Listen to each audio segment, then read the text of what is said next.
Have you ever heard someone say the Bible has been changed so much over time that we can't trust it? It's a common idea, but let's look at the evidence, almost like a historical detective. Think about famous ancient figures like the Greek historian Herodotus, the philosopher Plato, or even Julius Caesar. We know they were real, and we have their writings. But how many ancient copies of their works do we have? For most, it's a handful, maybe 10 or 20 manuscripts. And often the oldest copies we have were written 500 or even 1,000 years after the original author died.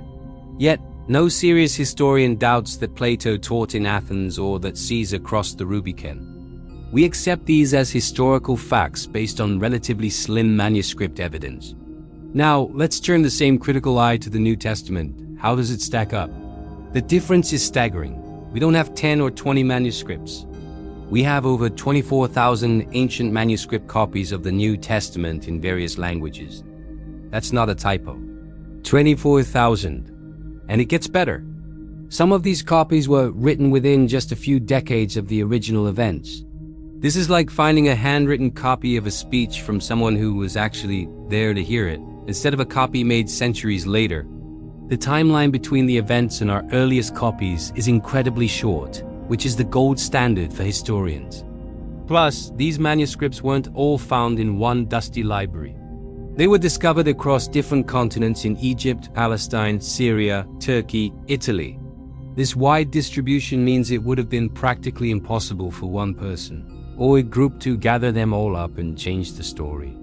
If someone tried to alter the text in Rome, the copies in Alexandria would prove it was a forgery.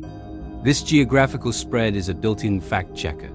Then there's the jaw-dropping discovery of the Dead Sea Scrolls in the 1940s. These ancient texts, hidden in caves for 2,000 years, contain parts of the Old Testament. When scholars compared these scrolls to the Old Testament texts they were using, they found they were almost identical. It showed that over 1,000 years of copying by hand, the text had remained remarkably consistent and preserved with incredible accuracy. Now, does all this manuscript evidence prove that every word in the Bible is divinely inspired?